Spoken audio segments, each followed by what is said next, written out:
Good morning sir. Good morning.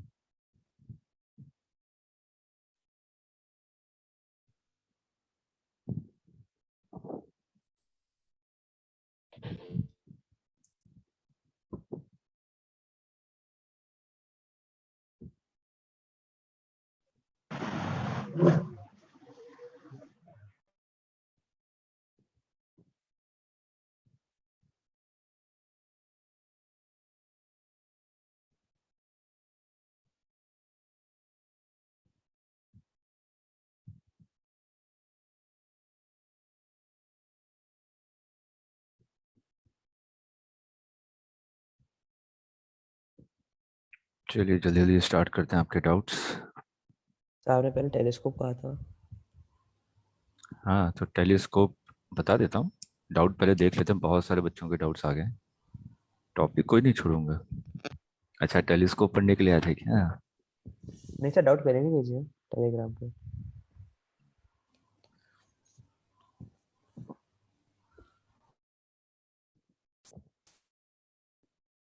इसे तो मैंने कहा कि आज कोई टॉपिक पढ़ा दूंगा। देखते हैं कितने लोग आते हैं।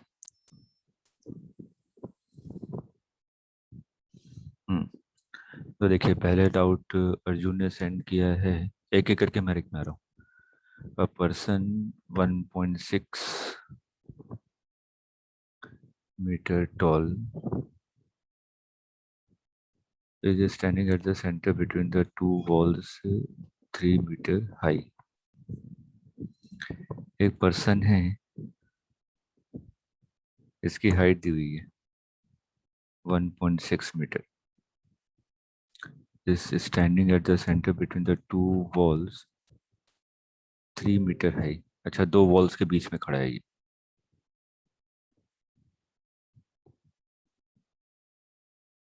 एक पर्सन है 1.6 मीटर, दो वॉल्स हैं, इन दोनों के बीच में खड़ा है।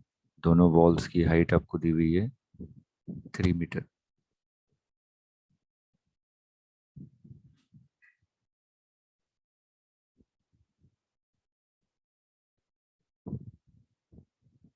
What is the minimum size of a plane mirror fixed on the wall in front of ही। आज हम लोगों ने किस चीज का डाउट रखा था?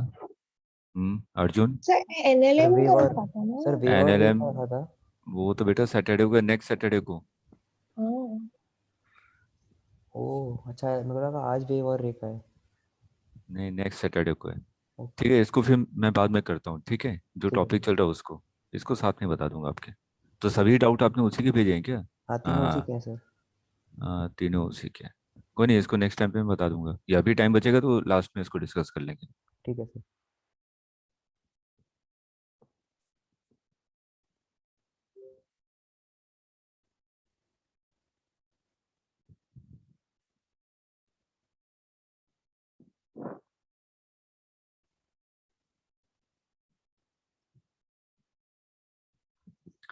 यहाँ पे रमा जो आपने भेजा है वो पुली कांस्टेंट का है, ठीक है। और इस टाइप के ज़्यादा क्वेश्चन की प्रैक्टिस मत कीजिए क्योंकि नीट लेवल का नहीं है। ठीक है मैं बता दे रहा हूँ, लेकिन इसमें हमें ज़्यादा बॉदर होने की ज़रूरत नहीं है। इस टाइप के क्वेश्चन आपके एग्जाम में नहीं आएंगे। अब ऐसे भी पुली कांस्टेंट रेयरली आईआईटी में भी पूछा गुड जाता मॉर्निंग है। सर। Good morning. और नीट में पूछा जाता है रेयरली। आईआईटी में भी रेयरली पूछा जाता है, बस उससे कॉन्सेप्ट यूज होते हैं रोटेशन वगैरह में, इसलिए उसको हम लोग पढ़ते हैं। ठीक है देखिए क्वेश्चन है इनका।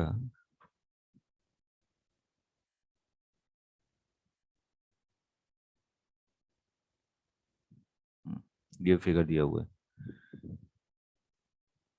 एक स्प्रिंग यहाँ पे लगा हुआ है, एक पुली है, फिर एक पुली है, फिर एक स्प्रिंग यहाँ पे है, फिर एक पुली है, फिर एक मास यहाँ पे है। ये 5 kg दिया हुआ है, और यहाँ पे एक और स्प्रिंग है, ये आपका 10 kg है। हाँ, और ये ऐसा फिक्स सिस्टम है।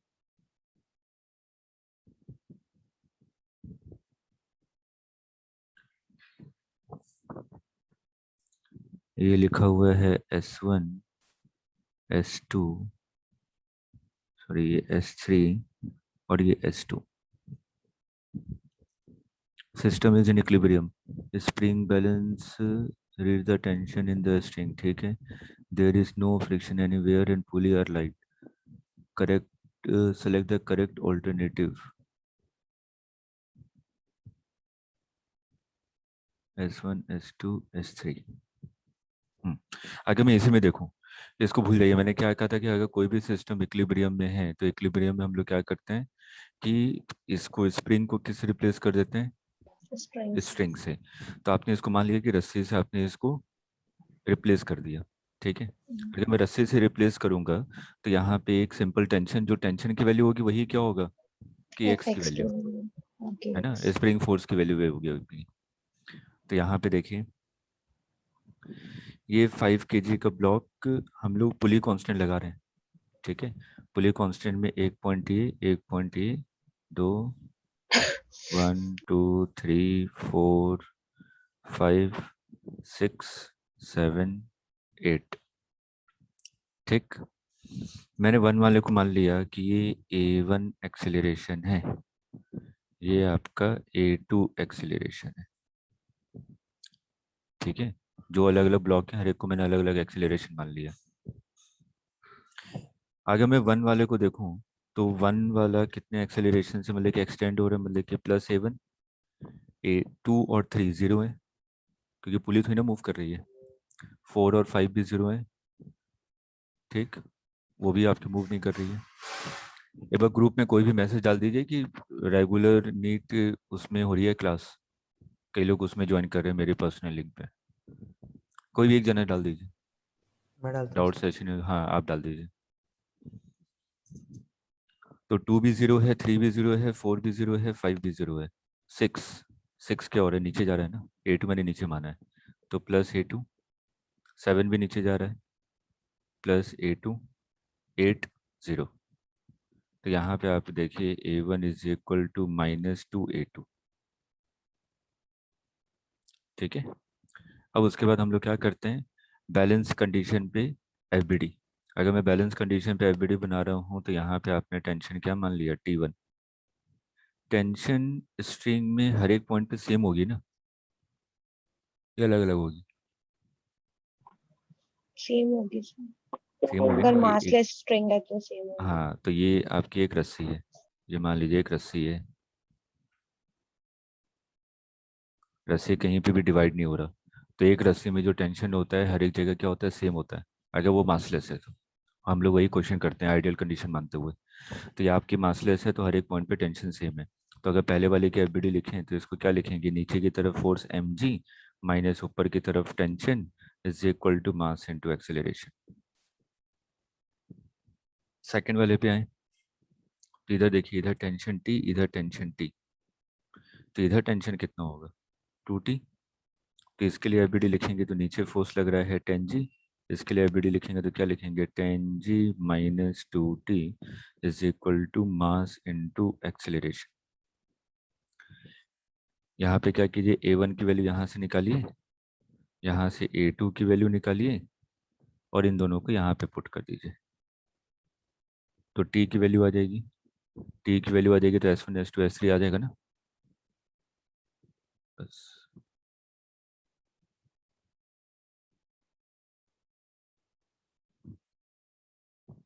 अगला वाला पुली कांस्टेंट हो जाएगा कि इसका हिंट दे दूं, जो एक और फिगर आपने भेजा है, सर बस आप ना हिंट ही दे दीजिए।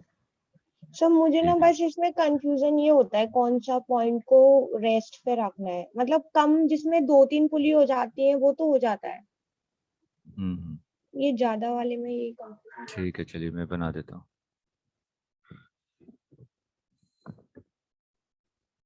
ये कुछ ऐसा है,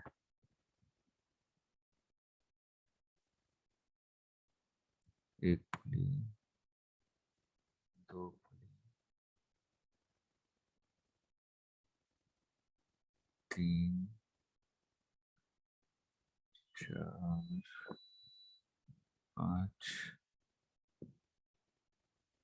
6, 5।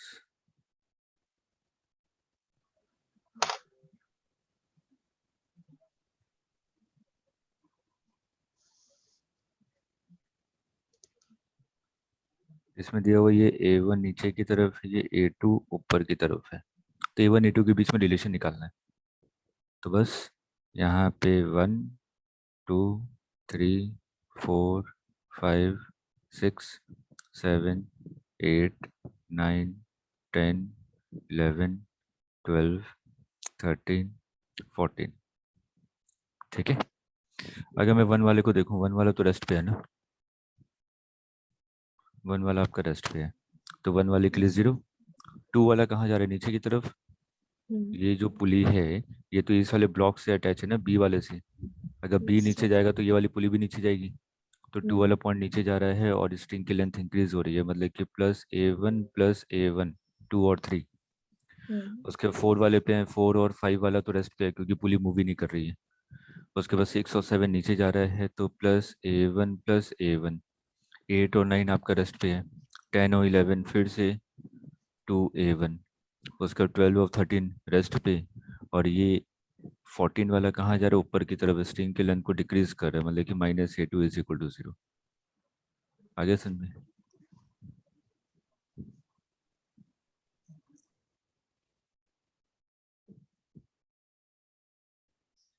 Sir 6A1 = A2।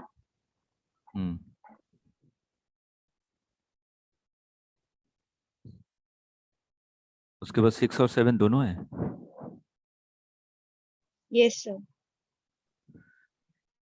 देखिए असाइनमेंट का ये, when we jump out of a boat standing in a river, water it moves. एक बोट है रिवर में, स्टैंड स्टिल कंडीशन पे खड़ा है, मैन भी ऐसे ही खड़ा है। ठीक है, अब ये बोला कि जब मैन जंप लेता है,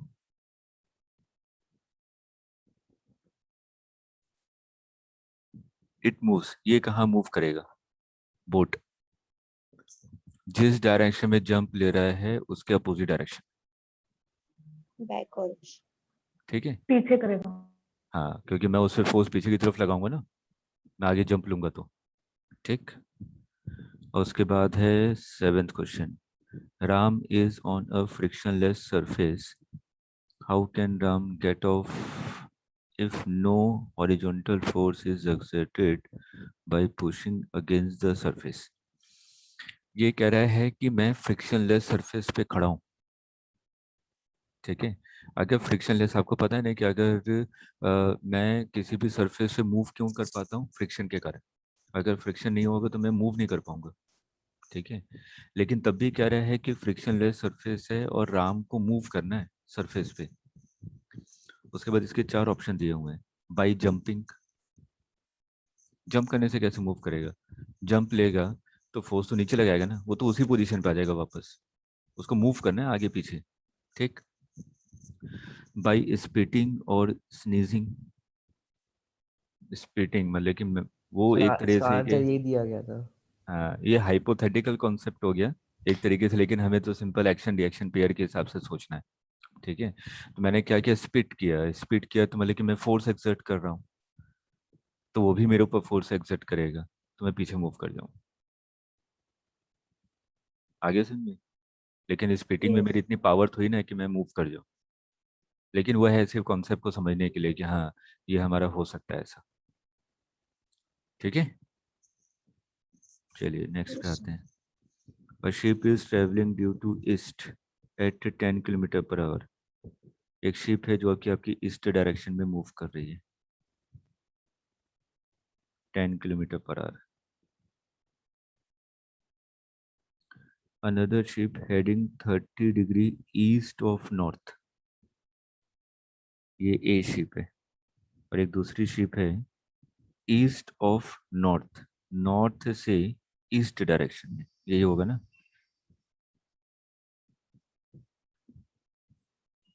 30 डिग्री ईस्ट ऑफ नॉर्थ, ये 30 डिग्री है। B ship is always due north from the first ship, the speed of second ship in kilometre per hour. अब यहाँ पे क्वेश्चन क्या कह रहा है कि मैं तो एक शिप तो इधर मूव कर रही है, ठीक, और एक शिप ऐसे जा रही है, ठीक है, लेकिन ये जो ए वाली शिप है ये जब भी नॉर्थ की तरफ देखेगा, ऊपर की तरफ देखेगा, तो इसको बी नजर आएगा।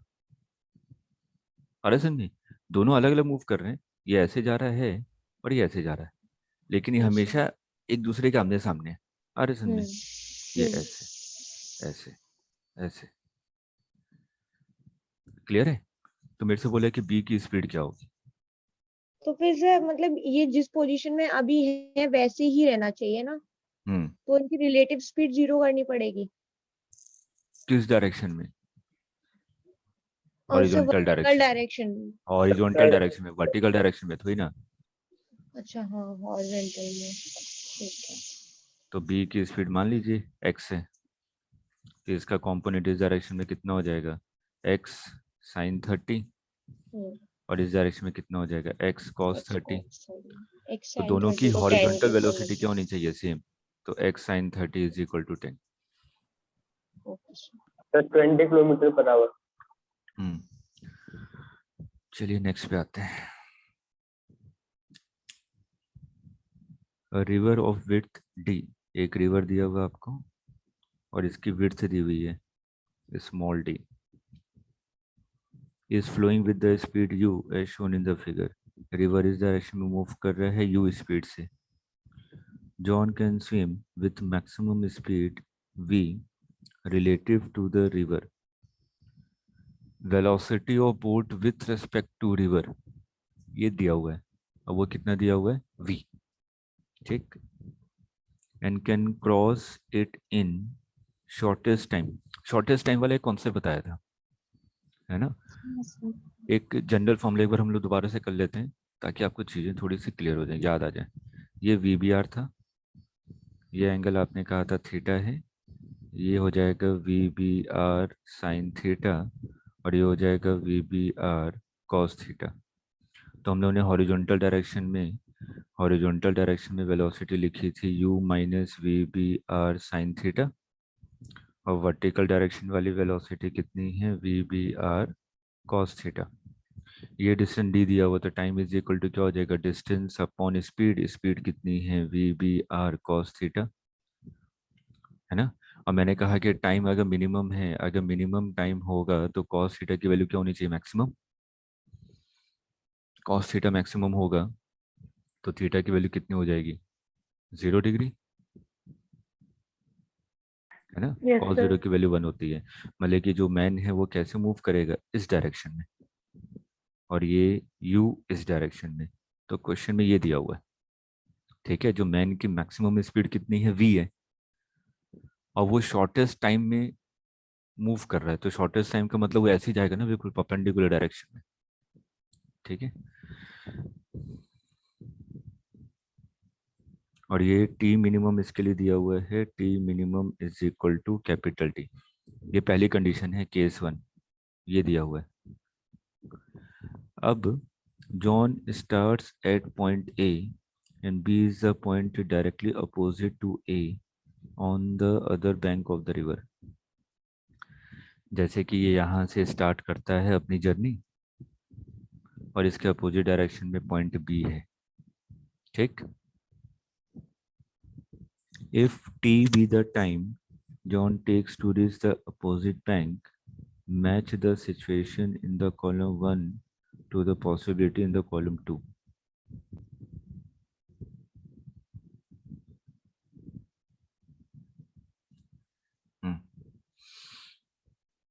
ये कंडीशन है, ठीक।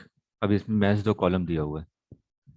पहला दिया हुआ है, मैं लिख देता हूँ, John reaches to left of B.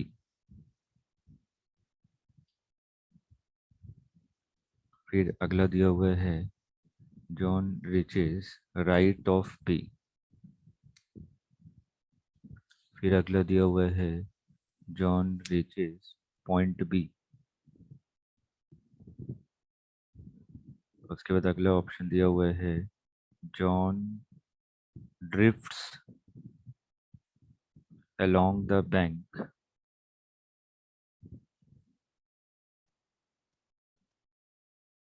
while minimizing the time.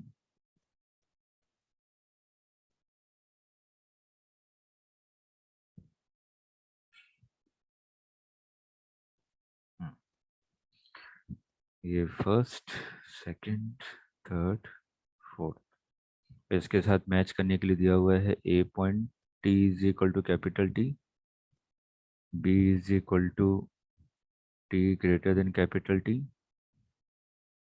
You is less than V and U is greater than V. ये बस सोचिए जरा सा।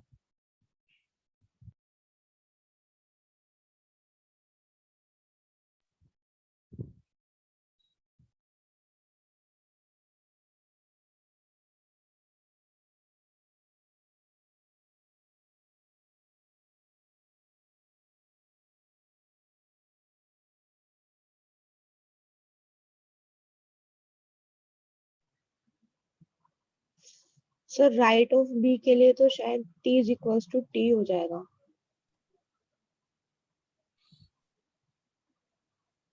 अच्छा ये बताइए, ये वी बी आर दिया हुआ है, तो केस दिया उसमें ध्यान दीजिए, ये वी बी आर है और ये वी है, तो एक्चुअल मोशन किस डायरेक्शन में होगा? V B R plus V ना, याद कीजिए। V yes B sir. R is equal to V B minus V R, तो V B is equal to क्या हो जाएगा? V B R plus V R, है ना। तो यहाँ पे वी बी आर में वी आर को ऐड कर दीजिए, तो वी बी आर में वी आर को ऐड कर दिया, तो ये हो जाएगा ना रिजल्टेंट, मतलब कि यस वी सर। बी का डायरेक्शन हो गया। ठीक है, तो फर्स्ट वाला John reaches to left of B, left of B, ये तो राइट ऑफ बी हो गया ना, तो लेफ्ट ऑफ बी में कौन सा ऑप्शन मैच होना चाहिए? ए बी सी डी में?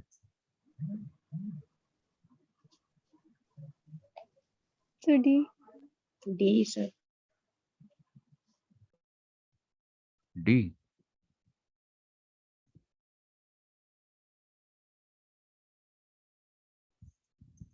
या सी?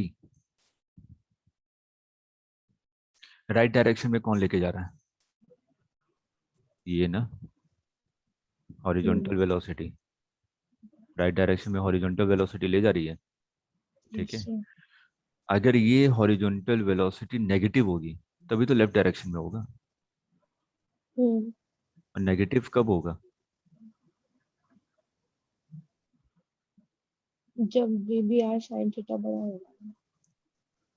थीटा की वैल्यू कितनी है? 0, तो ये तो 0। 0 हो गया ना, हाँ तो वी बी आर बड़ा होगा। तो हॉरिजॉन्टल किसके इक्वल हो गया? यू के इक्वल। ठीक है, और वर्टिकल कितना हो गया? वी के इक्वल। सोचिए, बिल्कुल सब थ्योरी के ही क्वेश्चन है ये सब, थोड़ा सा सोचिए। एक बार सोचिए, कॉल आ रही है।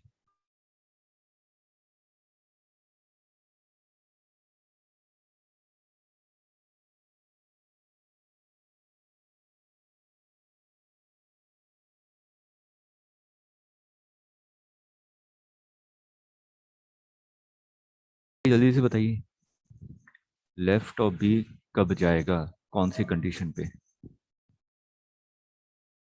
और वीडियो ऑन कर लीजिए सभी लोग।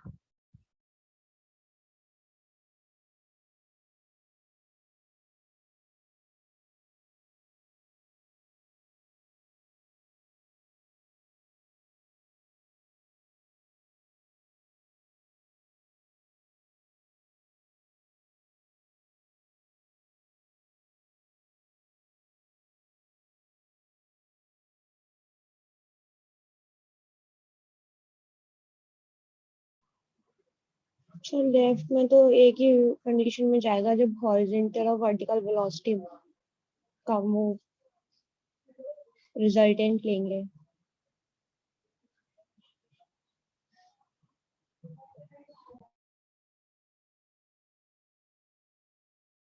हाँ बताइए क्या बता रही थी, लेफ्ट में कब जाएगा? सो हॉरिजॉन्टल और वर्टिकल वेलोसिटी का कंपोनेंट वो रिजल्टेंट लेंगे तो वीबीआर की वजह से जाएगा। वीवीआर इसको ले जाएगा क्या लेफ्ट में?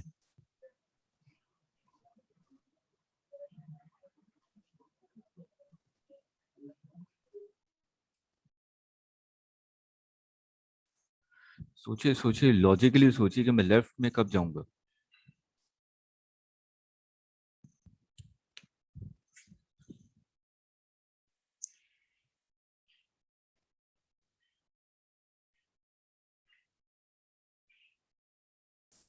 ये जो कंडीशन है केस 1, ठीक है, ये टी मिनिमम के लिए है। और टी मिनिमम कितना है? Capital T. जब टी मिनिमम होगा तो मेरे को ऐसे मूव करना पड़ेगा, क्योंकि टी मिनिमम की कंडीशन है ये फिगर, ठीक है। ये मैंने टी मिनिमम के लिए बनाया है, ये फिगर को मैंने टी मिनिमम के लिए बनाया है। अब बताइए, अब तो आंसर आ जाना चाहिए। अब सोचिए, ये सब कंडीशन लिखी हुई है मैंने, लेफ्ट में कब जाएगा? जब ये वेलोसिटी क्या हो? नेगेटिव हो। हॉरिजॉन्टल नेगेटिव होगी तभी तो जाएगा लेफ्ट में। यस और ये नेगेटिव कब होगा? टी ग्रेटर देन टी पे, small T greater than capital T. T के टर्म में होगा कि वेलोसिटी के टर्म में होगा, बस ये सोचना है। ये वाला तो कभी नहीं होगा, ये वाला कब होगा? थर्ड केस के लिए, थर्ड केस के लिए जब होगा। डायरेक्ट बी पे पहुंचना है ना। यस सही, मैं आप लोगों की पिटाई कर दूंगा। ये होगा, ये डायरेक्ट बी पे पहुंचेगा अगर टी मिनिमम होगा तो। ये ऐसे जाएगा, टी मिनिमम है तो। क्या मैं आप लोगों को उलझा दूं ना अपनी बातों में, तो उलझ जाएंगे।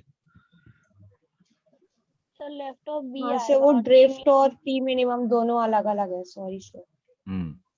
ड्रिफ्ट होगा डायरेक्ट मिनिमम, मतलब जब डायरेक्ट जीरो बी होगा पे फिर। कब जाएगा? डायरेक्ट बी पे कब जाएगा? जब ड्रिफ्ट जीरो हो, है ना। डायरेक्ट बी पे कब जाएगा? जब ड्रिफ्ट की वैल्यू जीरो हो। याद कीजिए, किया हुआ ये सब आपने। यस सर, याद तो है। ड्रिफ्ट जीरो होगा, इसका मतलब हॉरिजॉन्टल वेलोसिटी जीरो होनी चाहिए ना, ठीक है। तो हॉरिजॉन्टल वेलोसिटी जीरो होगी तो डायरेक्ट कहाँ पहुंचेगा? बी पे पहुंचेगा। तो यस हॉरिजॉन्टल वेलोसिटी जीरो होगी तो u is equal to v into sine theta. ये आ रहा है ना। हम्म अब जब डायरेक्ट वो बी पे जाता है तो मिनिमम टाइम से तो ज़्यादा ही लेगा ना। मिनिमम टाइम तो तभी होगा जब ये वाली कंडीशन सेटिस्फाई हो रही होगी। तो यस ये सर। वाला ऑप्शन होगा। डायरेक्ट बी पे कब पहुंचेगा? T is greater then T. ठीक। मिनिमम तो इसी केस में होगा, बस बस इसके अलावा कभी नहीं होने वाला टी मिनिमम, हम्म है ना। ये इसी डायरेक्शन में जाएगा जब टी मिनिमम की तरफ जा रहा होगा तो। ड्रिफ्ट भी होगा वहाँ पे टी मिनिमम के केस में। क्लियर है? Yes sir.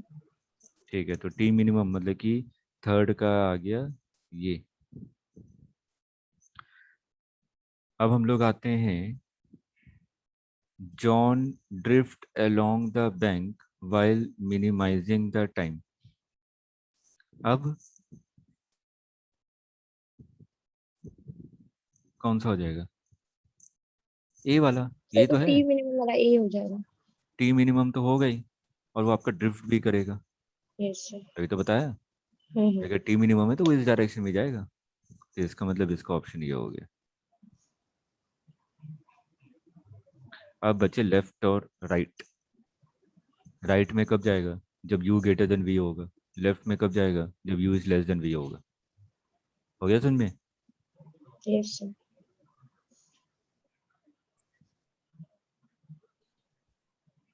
सर एक क्वेश्चन और पूछना है ऐसे ओरली। हम्म। सर नेगेटिव एक्सेलरेशन का मतलब हमेशा रिटार्डेशन होता है क्या? वो क्वेश्चन को देख के मैं ऐसे नहीं कह सकता, वैसे सर इन यही जनरल अगर था मैंने टू सिंपल कांस्टेंट। क्वेश्चन में अगर दिया हुआ है कि ए इज इक्वल टू माइनस, मान लो यही मानेंगे कि वो आपका वेलोसिटी का अपोजिट मतलब रिटार्ड कर रहा है उसके हिसाब से। नहीं तो ऐसे कई अगर सेंटेंस लिखा हुआ है तो उसमें को वेलोसिटी भी देखनी पड़ेगी कि वेलोसिटी हाँ भी तो सर, लेफ्ट जैसे डायरेक्शन में नहीं है। हाँ एज इफ वेलोसिटी भी नेगेटिव है और एक्सेलरेशन भी नेगेटिव है, तो वो एक्सीलरेट कर रहा है। तो वो एक्सेलरेट कर। ठीक। बस हमें वेलोसिटी के रेस्पेक्ट में देखना है उसका डायरेक्शन।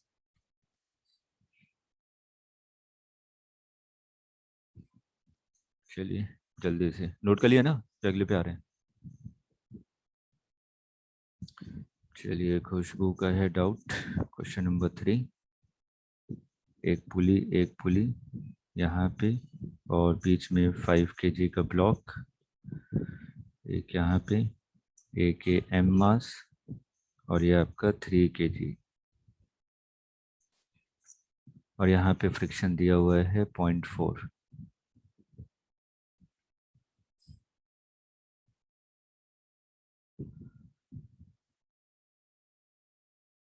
हाँ, मेरे को एम का रेंज निकालना है, range of am so that system is in equilibrium, system आपका इक्विलिब्रियम में हो।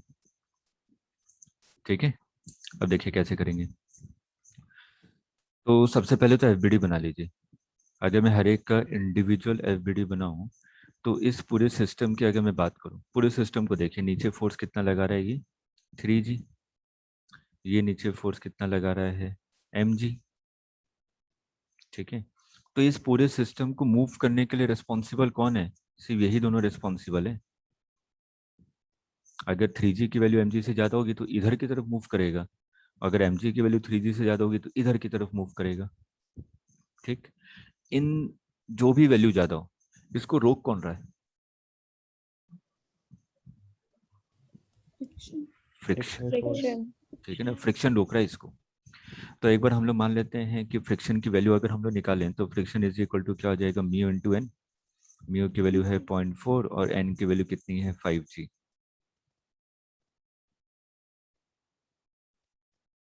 20 Newton.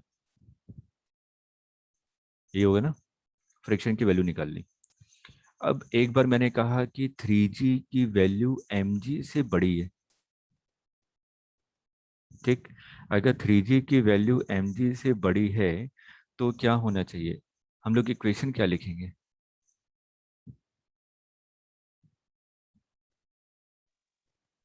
3G minus mg plus 20. 3g is equals to 20 plus mg।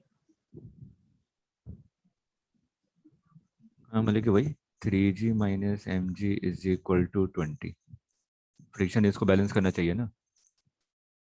ठीक, तो आपने क्या लिखा, जी को कॉमन लेके 10 से कैंसिल कर दीजिए, तो यहाँ पे कितना आ जाएगा, m is equal to 3 - 2 1 kg, पहली कंडीशन। ठीक, दूसरी कंडीशन मैंने क्या मान ली, mg की वैल्यू बढ़ी है, तो mg minus 3G is equal to 20,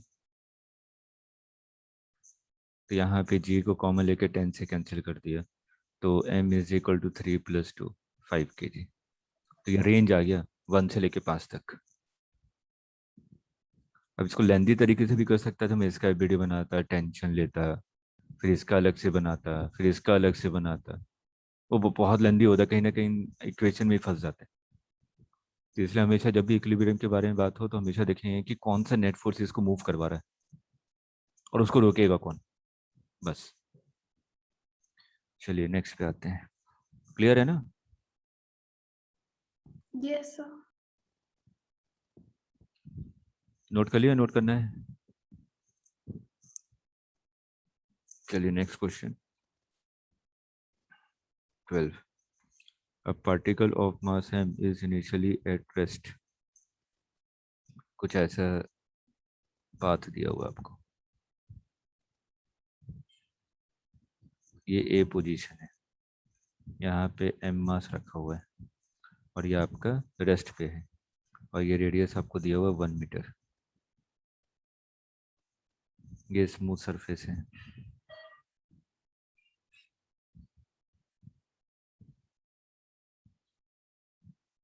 यहाँ पे एक और पार्टिकल रखा हुआ है m2 मास।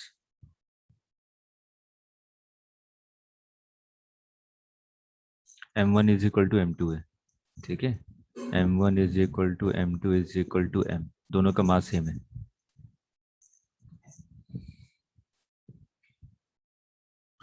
और यहाँ पे ये जो सरफेस है इधर फ्रिक्शन है म्यू इज इक्वल टू 0.2, ठीक। अब लॉजिकली सोचिए, अगर मैं ए वाले को रिलीज करूं तो ऊपर से नीचे आएगा, ठीक है। अगर ऊपर से नीचे आ रहा है तो decrease in potential energy gets converted into kinetic energy, ठीक। तो डिक्रीज इन पोटेंशियल एनर्जी कितनी है, mgh, ये तो है h, तो mgh कितना है, mg, और h की value 1 is equal to increase in kinetic energy half m v square, तो m से m cancel, v square is equal to 20, ठीक है। ये 20 आ गया कि जब ये इससे टकराएगा तो इस समय इसकी वेलोसिटी कितनी होगी, √20 मीटर पर सेकेंड। याद कीजिए कोलिजन में जब यहाँ पे कोई भी चीज़ मेंशन नहीं की हुई है तो हम लोग हमेशा क्या मानेंगे, इलास्टिक कोलिजन, अगर कुछ भी नहीं दिया हुआ तो। इलास्टिक कोलिजन में क्या बताया था कि अगर दोनों का मास सेम है तो आपका वेलोसिटी ट्रांसफर हो जाता है, इंटरचेंज हो जाता है। एक्सचेंज। तो जो आपका फर्स्ट वाला मास है ये रेस्ट पे आ जाएगा और सेकंड वाले मास की वेलोसिटी √20 हो जाएगी, ठीक है। और ये मेरे से पूछ रहा है कि कितनी डिस्टेंस के बाद ये रुक जाएगा, रुक जाएगा मतलब इसकी फाइनल वेलोसिटी कितनी हो जाएगी, 0। तो यहाँ पे हम लोग क्या लिखेंगे, वर्क डन बाय फ्रिक्शन, यहाँ पे सिर्फ फ्रिक्शन लग रहा है ना, जब हॉरिजॉन्टल सरफेस पे आ गया सिर्फ और सिर्फ फ्रिक्शन फोर्स लग रहा है। तो work done by friction force is equal to change in kinetic energy. तो work done by friction force कितना वर्क डन करेगा, mu into N into distance. Mu की वैल्यू कितनी है 0.2 और एन की वैल्यू कितनी है m इंटू जी।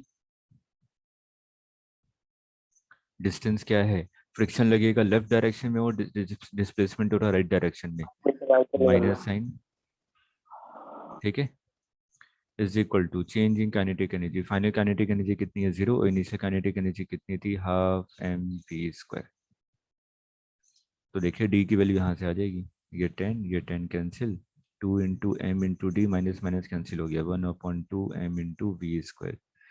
यह आपका m से m कैंसिल हो गया, d इज इक्वल टू आ जाएगा 1/4 into 20, that means 5 metre. Clear है? Yes, sir. नोट कर लीजिए, फिर नेक्स्ट पे आते हैं।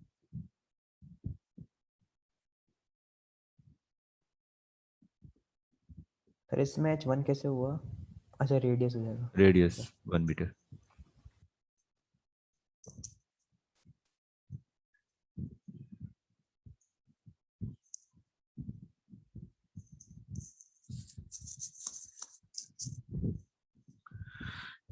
आप लोग क्वेश्चन कहीं से भी पूछिए, लेकिन पहली प्रायोरिटी है कि असाइनमेंट बिल्कुल क्लियर होना चाहिए।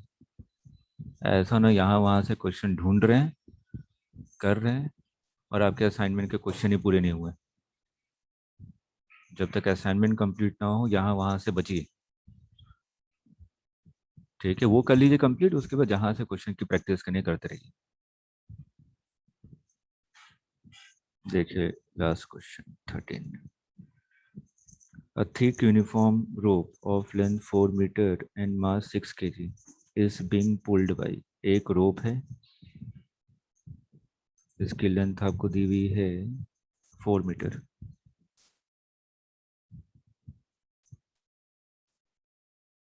यहाँ पे एक पॉइंट P है, यहाँ से डिस्टेंस 1.5 मीटर।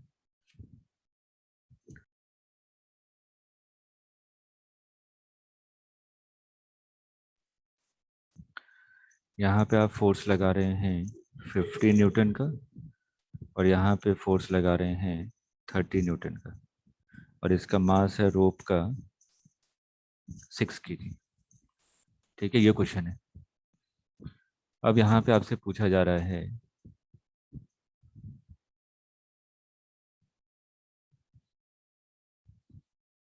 टेंशन, इस P पॉइंट पे टेंशन कितना है यहाँ पे, ठीक। इसको करने का तरीका क्या बताते हैं, इसको दो मास में कन्वर्ट कर दीजिए। तो इसको मैं एक m1 मास मान लेता हूँ और इसको मैं m2 मास मान लेता हूँ। इधर फोर्स लग रहा है 50 न्यूटन का और इधर फोर्स लग रहा है 30 न्यूटन का। m1 m2 निकाल सकता हूँ ना। m1 कितना हो जाएगा, मास per unit length into length 2.5 और m2 कितना हो जाएगा, मास per unit length into length. ठीक, तो यहाँ पे आपने कहा टेंशन T है। ये पूरा का पूरा सिस्टम एक साथ मूव कर रहा है। अगर पूरा सिस्टम एक साथ मूव कर रहा है तो इसका कॉमन एक्सेलरेशन A। तो मैं क्या लिखूंगा, 50 minus 30 net force is equal to mass into acceleration. तो एक्सेलरेशन की वैल्यू आ गई। अब मैं सिर्फ और सिर्फ इतने में एफबीडी लगाऊं, तो 50 minus T is equal to mass into acceleration. ये एक्सेलरेशन की वैल्यू इधर पुट करेंगे और यहाँ से क्या आ जाएगा, टी आ जाएगा। क्लियर है? Yes, sir. Hmm.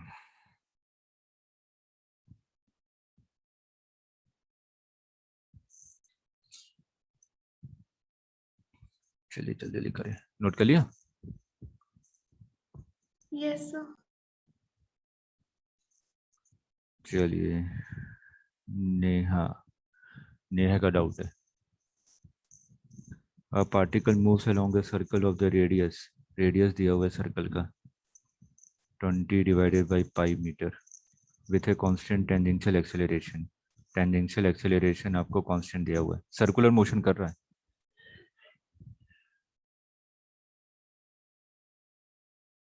If the velocity of the particle is 80 meter per second, velocity दी हुई है 80 meter per second. At the end of the second revolution, after motion has begun, the tangential acceleration is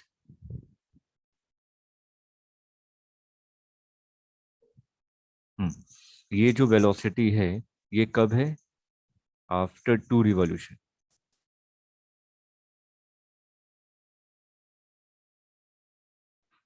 ये velocity दिया हुआ है, तो आपसे क्या पूछा गया, 80।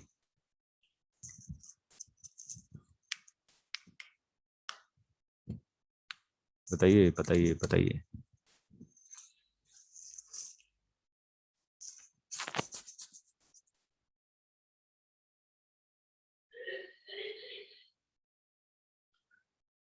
कैसे करें?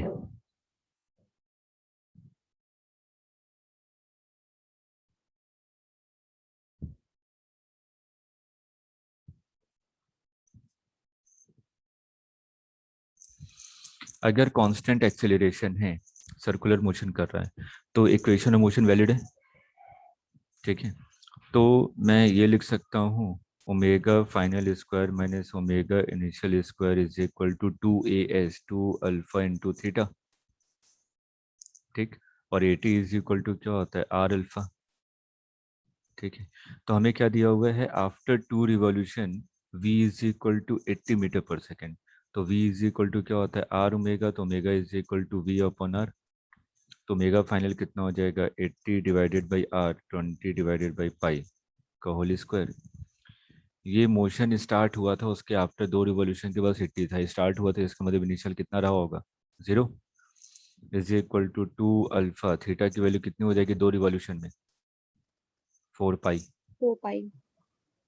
तो यहाँ से हम लोग अल्फा निकाल लेंगे, अल्फा आ जाएगा तो 80 आ जाएगा, खत्म। क्लियर है? अल्फा की वैल्यू यहाँ पुट कर दीजिए, आंसर आ जाएगा। जिसका डाउट है बोलिए, नहीं तो मैं दूसरे पर्सन के डाउट पे चला जाऊंगा। Supporting. Hmm,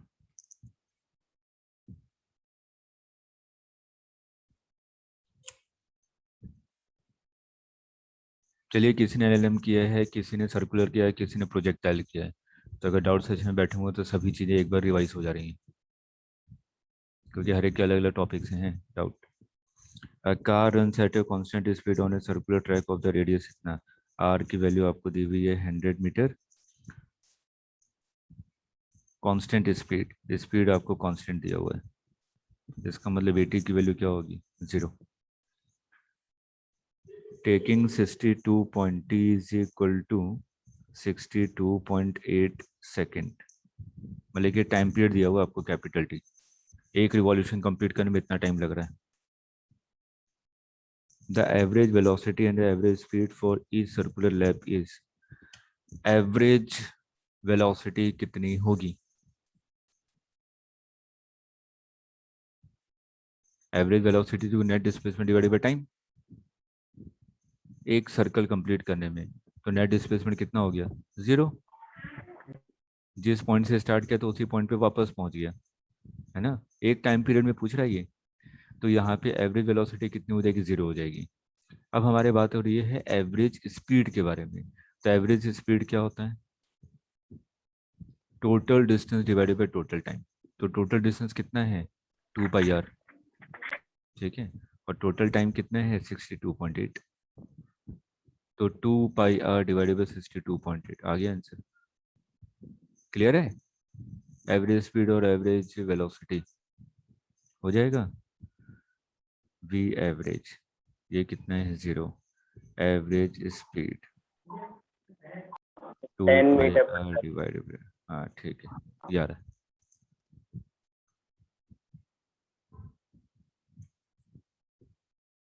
next, a projectile is fired at an angle of 45 degree with the horizontal elevation angle of the projectile at its highest point as seen from the point of the projection। अगर ये 45 degree है तो H max कितना होगा? H max का formula क्या होता है? You square sine square theta divided by 2g। तो ये कितना हो 2g जाएगा? क्या? सर एच मैक्स का यूज कर बट 2g नहीं होता सिर्फ। प्रोजेक्टाइल मोशन है बेटा, हाँ सर प्रोजेक्टाइल में ही सर। थीटा भी आता है, भूल गए सब। नहीं सर वो तो एच मैक्स में भी थीटा लगाते हैं।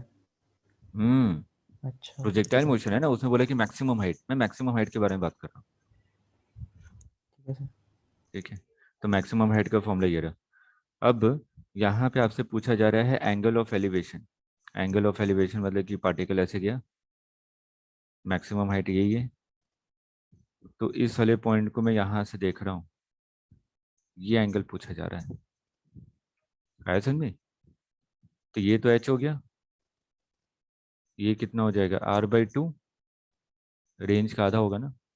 तो tan alpha is equal to h divided by r/2। Solve कर सकते हैं इसको, क्योंकि u अननोन है, u कैंसिल हो जाएगा रेंज के फॉर्मूले से और h के फॉर्मूले से, और थीटा दिया हुआ है। चलिए आगे चलते हैं।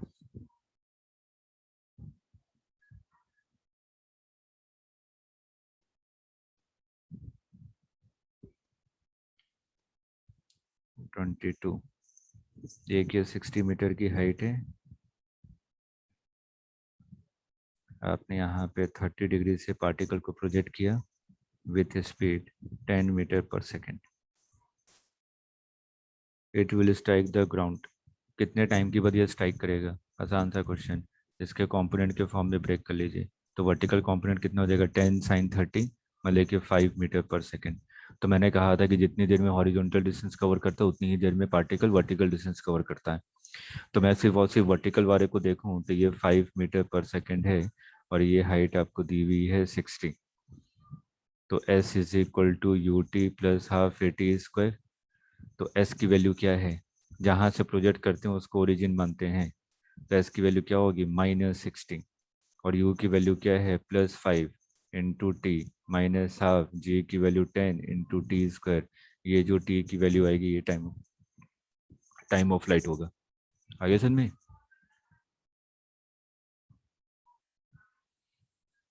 Next 12, a particle is moving with a constant speed in XY plane. ये आपको XY प्लेन दिया हुआ है, यहाँ पे पार्टिकल है v वेलोसिटी से मूव कर रहा है। ये डिस्टेंस, ये डिस्टेंस, ये कोऑर्डिनेट दिया हुआ है a,0, ये कोऑर्डिनेट दिया हुआ है 0,b। तो आपसे यहाँ पे पूछा गया the magnitude of angular velocity about o। Angular velocity को अगर हम लोग याद करें v is equal to r omega, तो ओमेगा इज इक्वल टू क्या होता है? v perpendicular divided by r, ठीक है। इस पॉइंट के अबाउट निकालना मेरे को v परपेंडिकुलर। तो या इस वाले पॉइंट के अबाउट निकालना, तो जो वेलोसिटी वाली लाइन है उसको एक्सटेंड कर दीजिए। तो o से इस पे परपेंडिकुलर लाइन तो यही होगी ना, और ये परपेंडिकुलर डिस्टेंस कितनी है b, और v परपेंडिकुलर की वैल्यू कितनी है v, तो ओमेगा इज इक्वल टू क्या हो जाएगा v डिवाइडेड बाई b, खत्म। आगे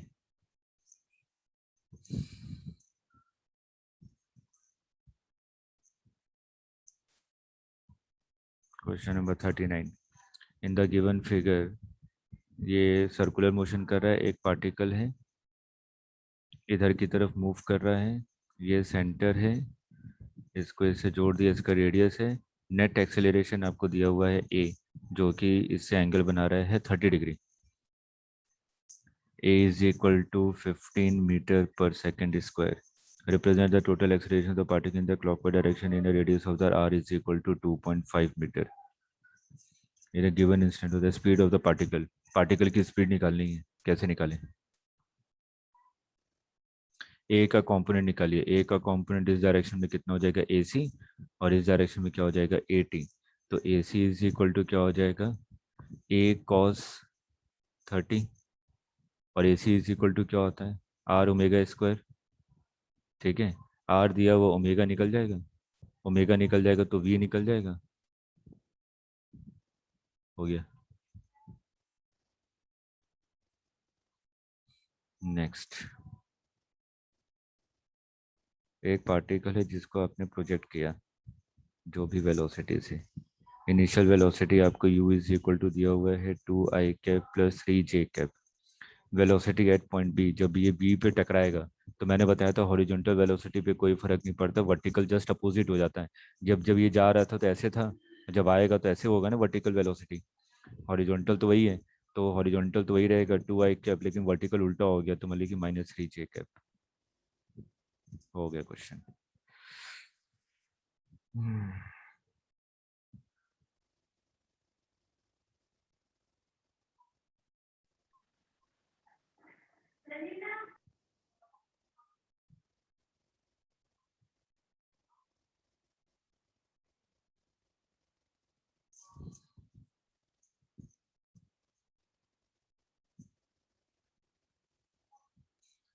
चलिए 10 मिनट और, जितने डाउट हो जाएंगे उसके बाद जिसका डाउट बचा होगा मैं सिर्फ और सिर्फ उनको दे दूंगा टाइम। अगर और किसी को पूछना होगा तो उससे में आ जाएगा, नहीं तो कोई ज़रूरत नहीं। ठीक है, जिनका बचा हो उनके लिए मैं बस अलग से टाइम दे दूंगा, आज कल परसों में किसी भी दिन।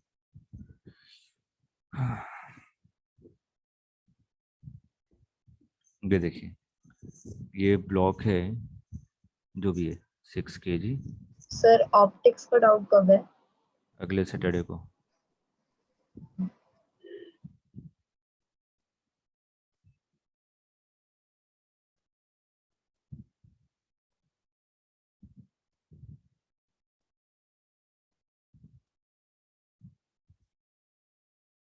फोर kg,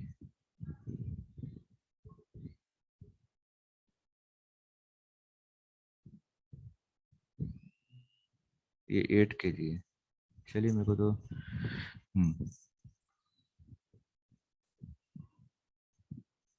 इसका एक्सेलरेशन दिया हुआ है a1 और इसका एक्सेलरेशन दिया हुआ है a2। तो a1 और a2 के बीच में रिलेशन निकालना है, तो हम लोग क्या यहाँ पे लगाएंगे, पुली कांस्टेंट। पुली कांस्टेंट में हमने पॉइंट मान लिया 1 2 3 4 5 6। ठीक, तो अगर मैं 1 वाले को देखूँ नीचे जा रहा है तो +a1, 2 और 3 तो 0 है, 4 वाला पॉइंट कहाँ जा रहा है, -a2 की +a2। पुली आगे जाएगा ना, पुली आगे जाएगा तो 4 और 3 के बीच की डिस्टेंस क्या हो रही है, डिक्रीज हो रही है, तो -a2। 5 वाला ये भी आगे जा रहा है, पुली आगे जा रही है तो 5 और 6 के बीच की डिस्टेंस डिक्रीज हो रही है, और 6 वाला तो 0 है, तो a1 is equal to 2a2।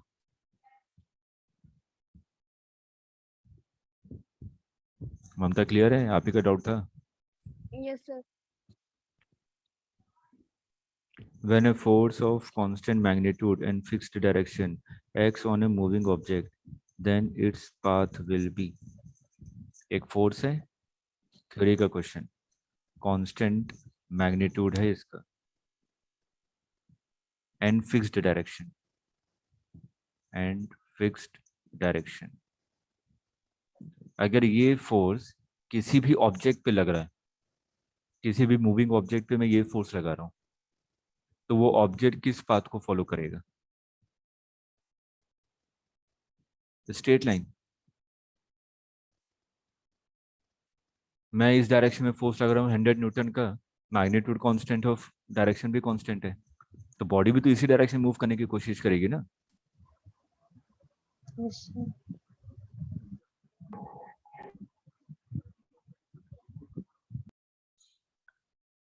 अब एक चीज और, क्योंकि इसमें एक और ऑप्शन पैराबोला का भी दिया हुआ है। जैसे एग्जांपल हमारे पास कौन सा है, एमजी।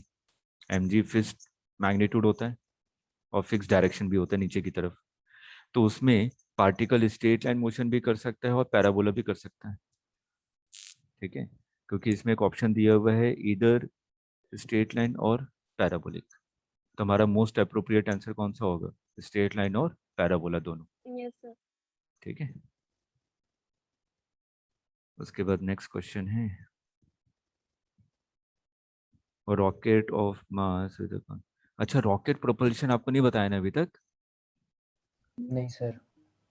ठीक है, एक क्लास में अगली वीक में किसी भी दिन एक दिन बता देता हूँ रॉकेट प्रोपल्शन, कॉन्सेप्ट क्लियर हो जाएगा। अभी इसके लिए क्वेश्चन नहीं बता रहा।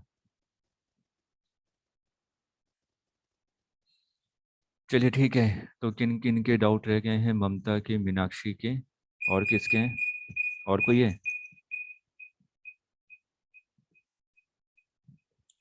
और किसी के हैं? ममता, मीनाक्षी, इनके अलावा? यस सर मेरे हैं। स्नेहा। तो ठीक है, तो जो मंडे की क्लास होगी, मंडे को आप लोगों को अलग से टाइम बता दूंगा। ठीक है, तो आप लोग अलग से पूछ लीजिएगा 3 लोगों का। सर मेरे लिए है, मैं आप ही ले लीजिएगा, मैं वही तो बोल रहा हूँ, मतलब कि जिनके भी डाउट बचे रह जाएंगे मंडे को टाइम बता दूंगा। ठीक है, और मंडे को इलेक्ट्रोस्टैट स्टार्ट कर दूंगा टेलीस्कोप पढ़ाने के बाद। ठीक, और नेक्स्ट सैटरडे क्या क्या? रिजॉल्विंग पावर वाला टॉपिक रह गया, उसके फॉर्मूले वगैरह नहीं लिख पाया आपने। हम्म, वो जब डाउट हाँ, वो सेशन हुआ वाला था ना तो मैं फॉर्मूला बता दिया था, लेकिन डाउट सेशन में तो आए नहीं थे आप। नहीं सर। हाँ तो ठीक है, रिजॉल्विंग पावर का मैंने एक, ऋतिक ने क्वेश्चन पूछा था, मैंने उसी समय एक फॉर्मूला बताया था रिजॉल्विंग पावर का।